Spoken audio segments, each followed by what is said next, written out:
I'd like to welcome you to the first ILWU Canada Young Workers Conference. We have speaker presentations on several topics that affect everyone in this room today and will continue to affect you in the future. The ILWU needs and wants your input. You will be given time in groups to respond to some of the questions throughout the next few days, and we want everyone to get involved. This conference is meant to give you a better understanding of your union and how it works, a better understanding of what solidarity, militant unionism, and an injury to one is an injury to all have come to mean, as well as how we can continue to drive our union forward in a positive way. We will speak to issues that face our union as well as all labor across Canada. What you learn from this conference depends on what you put into it. You know, this is my livelihood, it's my family's livelihood, it's all of my brothers and sisters' livelihood, and I'd like to see change, and it's going to happen. And I'd like to know more about it so that I can educate everyone else as well, and we can grow. Thank you. We got so much here. I put together this book that you've got, this one. I put that together along with Frank Kennedy, my partner, ex-Secretary Treasurer of the Canadian area. It took us about 4 years to do that, to put it together, and we're still working on it. This is draft number 9. There are so many issues to deal with in your organization, and I would really urge you to read what's here. It's not complete, it's not full, it probably never will be. It'll be amended and changed many times around. I think this is draft number 8 or 9. But your history is here, and it's all being repeated. If you look at it and understand it, it all gets repeated.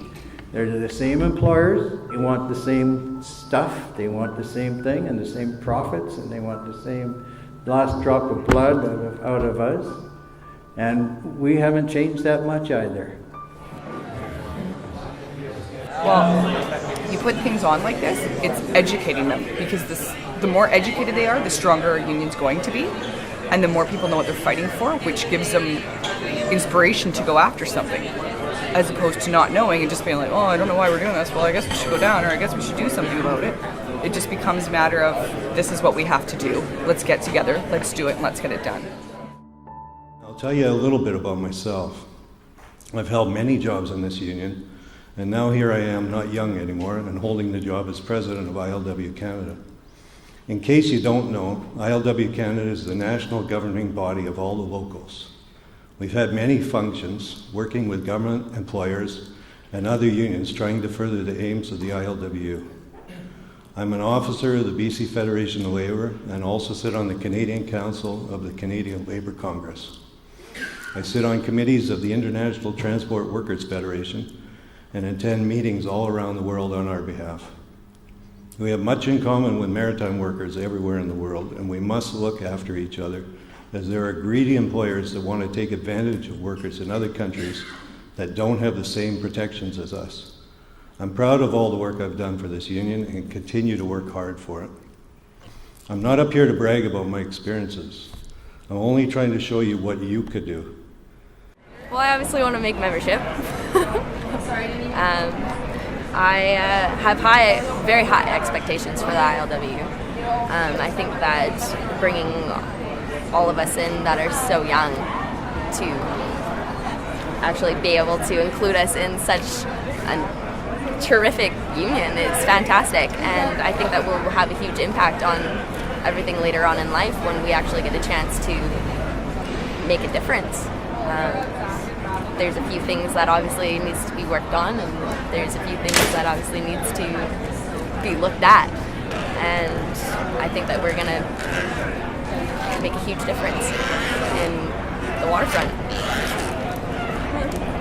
My job is awesome. I get to travel around to such exotic destinations as Fort Nelson, Fort St. John, Kitimat, and teach occupational health and safety to committee members, all right? We have over 500,000 members of the BC Federation of Labour. You guys are all members of the BC Federation of Labour. And as such, we're the oldest organization in the province. That sounds strange, but it's actually true. We're older than any political party, older than the Liberals, Social Credit, Conservatives, NDP. We are older than the Workers' Compensation Board itself, all right? We're going to be the future. We're going to be the future of this waterfront. And if we get a chance to learn from the guys that shape the union, and we get to sit in an open environment and share ideas and listen to a couple of speeches and exchange ideas, we're gonna have a better advantage later on when we're either running for an executive or a business agent, and we're gonna be better off because you kind of need to know what your past is about. You need to know what your past is about for you to make a difference in the future. It's important to bring people on board and let people feel that they're part of the community, that they belong to the union, they belong to the workforce, and it'll whet their appetite to look into the history of the ILWU and the what's gone on in the broader workforce around the country. You know, where you see labor laws changing, you see what's going on around the world. It'll create an interest, it'll create a spark, and from that we will be able to obtain future activists within the union and people who will have a hunger to find out what's going on and to make sure that we maintain all the rights and that we currently have, maintain our benefits, our work rules, our safety rules, because the employers and the shipping community are relentless in trying to lower the safety standards. Not that they lay awake and they try to hurt people, but they really don't give it due consideration. And it takes people who are active on the job to make sure that things stay working properly, and that we enforce the collective agreement, that we have an obligation to live up to it, but so does the employer. What's happening is that they're using technology against us, and what we've done is basically allow them to do it. You know, this whole table, especially here, everybody here, we're all young, you know, and I think it's important that we really look at where we want to be in the next 10 years and how we're allowing them to use the power of information against us. So I think the union should really start looking into social media more than anything, along with Transport Canada, because they play a big part. If you look at the Canuck rides, what did they use? They use social media. If you look at any information that they're using at clubs, they're using some form of social media. And I think it's important for us to really look into the future. There's a high rate of use of various social media platforms by younger people. And one of the things that people use social media for is to really bring their personal life online. It's a way to interact socially online, talk about your personal life, keep other people in your networks connected to your personal life. And sometimes that involves talking about your workplace life. Social media is definitely important with the new up-and-coming generation. That's what's taken over. You see people walk down the street with their cell phones and get hit by cars, right? Everybody's on social media. I'm not too familiar with most of the mediums. Facebook is pretty well the only one I monitor. I don't really use it, but I pay attention to what people put on. An arbitrator said that off-duty workplace conduct, like social media use, will be subject to discipline where that conduct harms an employer's reputation, inhibits the worker from performing their duties effectively in the workplace, leads other people not to want to work with them, is a breach of the criminal code, again damaging the employer's reputation. Generally keep off Facebook when it comes to work. If you do talk about work, be as vague as possible. If you say something, make sure it's based in fact, because then they can't get you. You have the right of freedom of speech over the loyalty of the company and blah, blah, blah. And always, always, always refrain from personal attacks of any employee or supervisor at all costs. Big Brother is watching. By Big Brother, I mean any police agency out there. that when you apply for a marine transportation security clearance, you authorize the Minister of Transport to go and talk to those policing agencies and find out whatever information those policing agencies have on you. So what that means is the Minister of Transport, when you go and fill out that security application and say, yes, I agree to a criminal record check, the Minister of Transportation will find out about that time when you were 19, that you had punched that guy, and he didn't want to talk to the police about it, so that nothing went further with the charges. But the fact that you punched the guy is on the database. Then the Minister of Transport writes you back and says, so about that assault charge, I want to know about that. And suddenly you have to explain something that happened 10 years ago that didn't go anywhere, and nothing ever came of it. Do you play an active part to help your mates along, or are you merely satisfied just simply to belong? Think it over, members. Know your right from wrong. Are you an active member, or do you just belong? Now, I find this poem a good way to show accountability. It asks the right questions, and it really it makes you think about what you want to do as a unionist. I've been wanting to be in it since I was 10 because my dad was in it, my uncle's a member, my brother's on D board, my auntie's on C board, so I mean it's just sounded great since I ever heard about it. I love every single job on the dock, and the youth conference is going great so far. All the information we're hearing about it is great, and I kind of thought it would be, okay, but it turns out to be great. All tons of useful information. I love it. In fact, the older I get, the more I remember. Not what I had for breakfast, that can be a real tough one, seeing I'm only 62, but of years ago, of history, which of course in America is about as useful as a stuffed koala and a boomerang. Especially if your history is of working people, of regular working stiffs. See, if I was here today to give a talk on George Washington, Thomas Jefferson, Benjamin Franklin, we'd have a line of people up the street waiting to get in. Be a much more respectable audience too, not a lot of riffraff like you lot. But then I wouldn't be here either. Now don't get me wrong, they might be great men, I don't know, but John L. Lewis, Joe Hill, now if I was giving a talk on them, we'd have a hard time giving any tickets away, and I know that they were great men, see? Dan Kask with 502. I want to go to further my own education and be able to give back to other people. A lot of people's here's dads and grandpas and stuff. They've helped us. I want to be able to help those guys to give back to those old timers. Kind of a cyclical thing. Keep helping everybody out. Just increase that solidarity. And if you're going to vote for me, it's not because I'm begging for votes. I just hope I get voted on the merits of my work and my ideas. We're in the twilight of life. This is, these people are going to, if they can enjoy the same as I did in 44 years of working with the fellow longshoremen and even the employers. I'll give the employers a bit of accolades too, a few accolades, because a lot of them were fair and they have compassion. But the other times, they're negotiating, they're there to make money, and we're going to pry as much as we can out of them. Simple logic. I like to be involved in the safety and first aid aspect, as some of you know.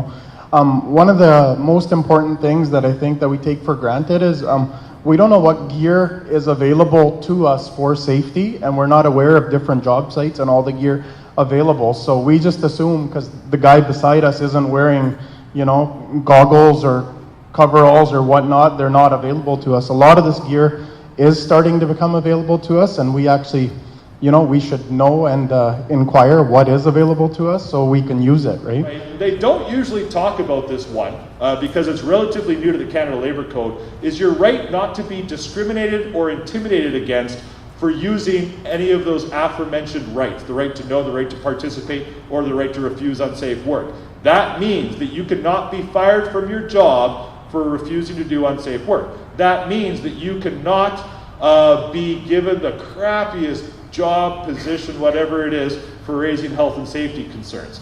That's what the law says. Is that how the real world works?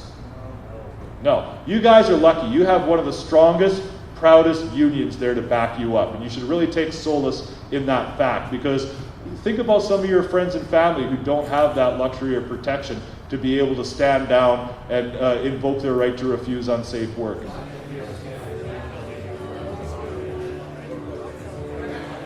most important message I think that the young people are getting is that they have a voice, and for us as that generation that's ahead of them, it's important that we are educated from them. Not since 1934 has this union come under such attack. Our president, Bob McElrath, not a president since Harry Bridges, has had more jolts with the federal government, state officials, fighting for democracy, fighting for freedom, fighting for the underclass, fighting for the working class. We get it. We understand it because we work in the bedrock of where the struggle started. Every generation wants their kids and grandkids to have it better than them. But if you look what's happening around the world, whether it's in Canada, whether it's in Australia, whether it's in the United States, there is an attack on the working class, workers, the underprivileged. And it continues. And these corporations are relentless. When is enough money enough? Young workers are still seen in some working environments as marginalised. Lower rates of pay, lack of responsibilities in the workplace, anti-union behaviour from the bosses. We have marginalised groups in the trade union world that we strive to change. It is not a fight we can win unless we continue to organise at the coalface with the engagement of our youth. It's extremely important to have our youth getting educated on matters of politics and how longshore is so different from everything else in the world and compared to other industries, and yet we're no different. You know, as people, we're no different. We're the same. We bleed the same. You know, we suffer the same as everybody else in the world. So I think it's extremely important for our youth to be able to acknowledge that and carry the flag forward. We've always been in a hostile country, Australia. The Liberal government has never liked the union movement. They've hated us, and every time they're in power, they just slowly strip away our rights. You know, like just Jason, he's a union official. If he wants to come onto a wharf, technically he has to give 24 hours notice. He can't just come down. You know, that's illegal, and it's just pathetic. C-377 is brought in by right-wing Conservative MP named Russ Hebert out in the White Rock area. It forces unions to publicly disclose financial information that's already available to members and at great cost to the union. It's enormously bureaucratic. If I go work for the CLC or the ILWU, they'll have to report how much they paid me, all sorts of things, which are really nobody's business other than the members, but that's what it's done. And it's not done, they'll say it's for public disclosure, you want to help people know what's going on, union members. It's to force unions to publish stuff at enormous cost and bureaucracy. But it was so anti-union, it has to go through the Senate in Canada. It was so anti-union that even Conservative senators voted to amend it. Hi everybody, my name is Duško Dučić. I'm a member of 502. I've been there for 10 years. I'd definitely love to go to the convention, make some changes, and be proactive in it, take a step in representing our younger generation. There's definitely some things that we need to address as a union and get rid of some of the old stereotypes that we have going and make a positive change for the future. Thank you. There's a lot of people from other locals that I would have never met before, because I even higher boards that are in the same hall as me, I've never met before. I've seen them but haven't spoken to them. It's great just interacting with the other people. So there are two types of lobbying. There's direct lobbying and there's indirect lobbying. Direct lobbying means you're approaching a politician personally. You can write them a letter, talk to them on the phone, send them an email, a tweet, a Facebook message. But probably the most effective way is to meet with them in person. Indirect lobbying involves trying to influence decision makers by recruiting allies, the public, support groups, and other influential people to do your lobbying for you. Finding allies serves a dual purpose. It adds numbers to your cause, but it also adds a lot of credibility to your issue. So if you have multiple groups behind you, politicians just can't dismiss you as a bunch of union hooligans. As one of the younger members, I see the difference between our generation, the younger generation, and the older generation, and there's a need for our input and there's a need for us to learn from them. So I would like this opportunity just to go and experience and bring our issues to them, and let's move forward together. I'm so happy to see young people here that are interested in the union. I see hope that we're going to go forward with all new ideas and young people. Great. I'm just loving it. My dad and my grandpa worked here, so then they got me the application when I was still in grade 12. And then I went to the training and met a bunch of people and tried out the lashing and stuff. And I was signed up for university, but I decided to try this instead and see if I liked it. And I really like it. Now I drive a lift truck and it makes it even more fun.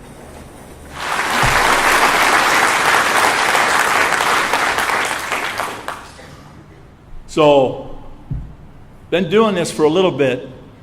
Was able to be a coast committeeman for the Longshore Division for 4 years, international vice president for 2 terms, 6 years, and now you're president for 3 terms for 12 years.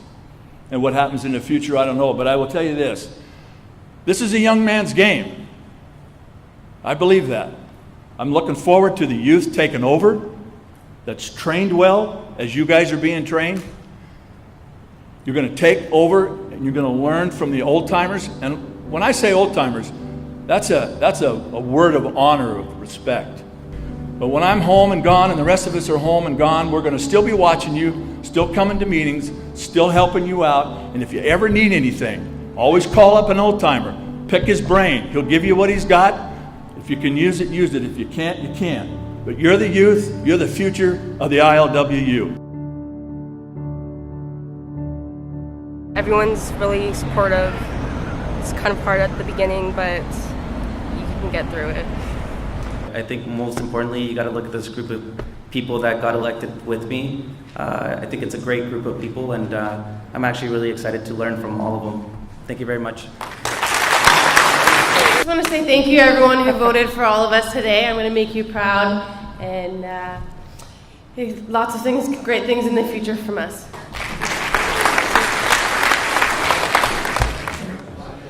It's important when it comes to talking about political action that we consider both the formal and creative ways that we can accomplish what we're looking to change.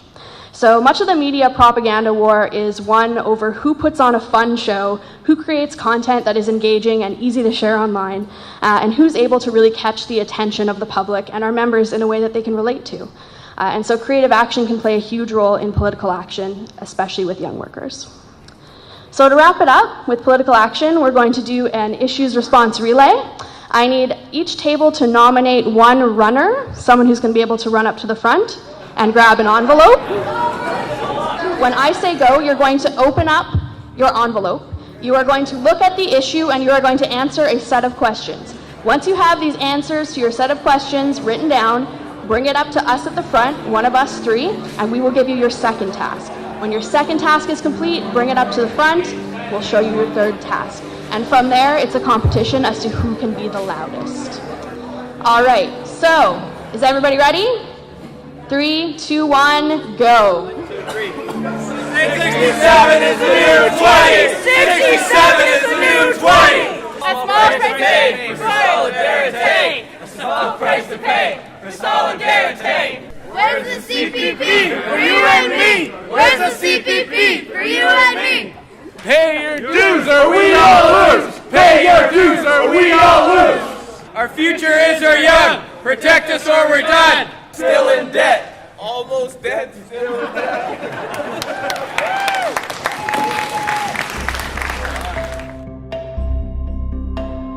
I hope you take advantage of your time here, and I sincerely hope you all return home with a better understanding of our union's proud history.